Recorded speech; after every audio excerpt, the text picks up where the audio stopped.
Okay, so now a short video about the readings for the course.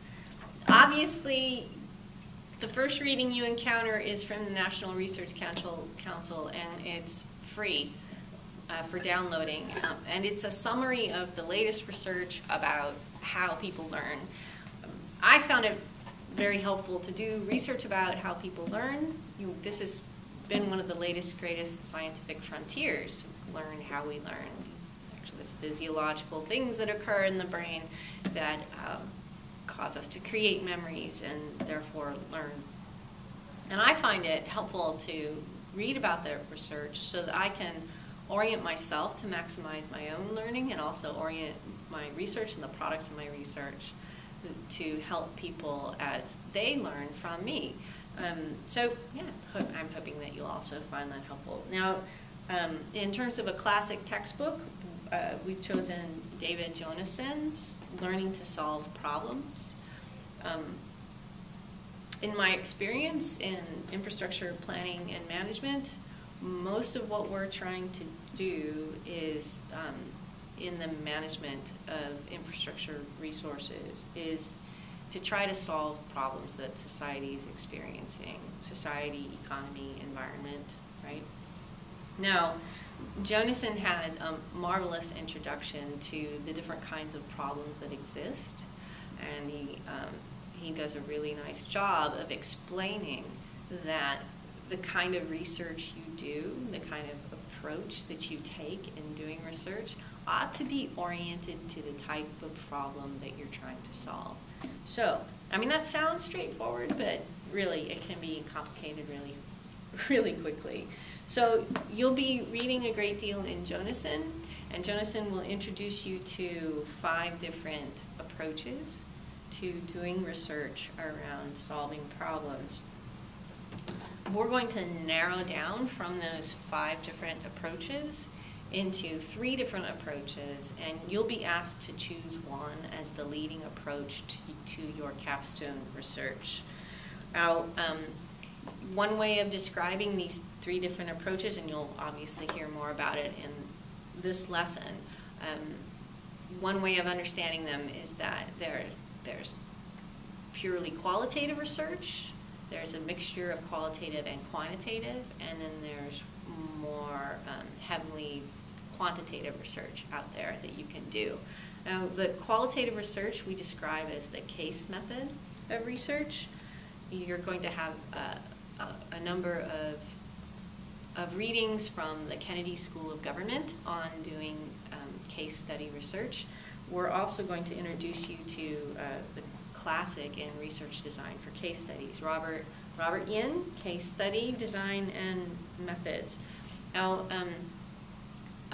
Yin does us all a service by orienting our case study research toward theory. Otherwise, you can just get lost in the details and not really do much of a good job of separating the wheat from the chaff when it comes to doing case study research. Now, in terms of the sort of mixture of qualitative and quantitative, that approach we're describing as story problem research. We borrow that term from Jonassen. Other people have described it as problem-based learning or problem-based research. One of the guides that we have for you in terms of your readings on problem-based research is a text that's often assigned for research design courses for people who are preparing to do a thesis or capstone courses. And we've chosen to use this text. It's by Leedy and Ormrod. And we've chosen, instead of using this as the textbook for your whole capstone, we've chosen to take excerpts from this. It's quite a grab bag of research. All of the different possible research designs that people use in virtually any field out there are in some way introduced by Leedy and Ormrod.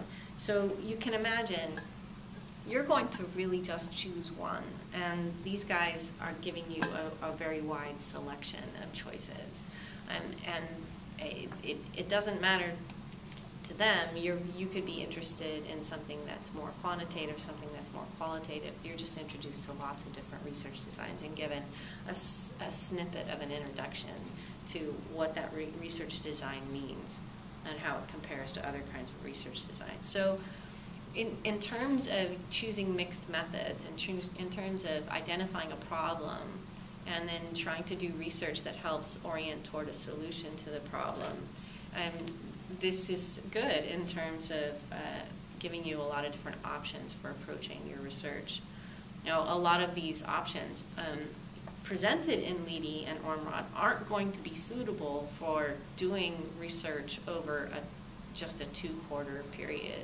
You aren't going to go out and do a multi-year phenomenological study to get your capstone done, but it's a good introduction.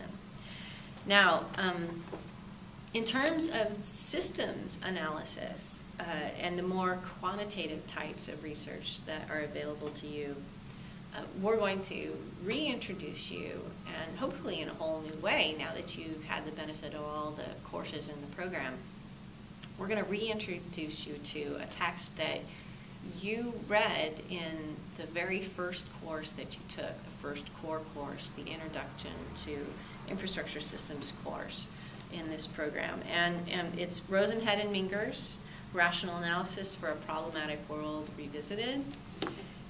Remember in the first core course that you took, you had some readings from Churchman, one of the original theorists about systems. And Rosenhead and Mingers is a much more modern interpretation of what systems thinking is and what systems research is. And it gives you a number of research designs that you can use to understand systems. Now, we're going to supplement this with other readings from Checkland and related theorists on the topic. But in terms of coming up with ideas for approaching research about a particular infrastructure system or a combination of systems, think about this for a second. Infrastructure systems, there are lots of different variables that you could study. And our analysis is always going to be in some way imperfect of these systems. But you're going to have an approach that it attempts to grab onto quite a number of these variables and try to make sense of them. And so overall, you're going to be introduced to lots of different readings, and not all of you are going to have to read all of them. If you choose case study research as your approach, you're not going to be required to read quite so much of systems analysis or so much of story problems, although we will recommend that you do, and so on. So there you go. Your readings for the course have been introduced. You'll see much more in this lesson as you go. Thanks.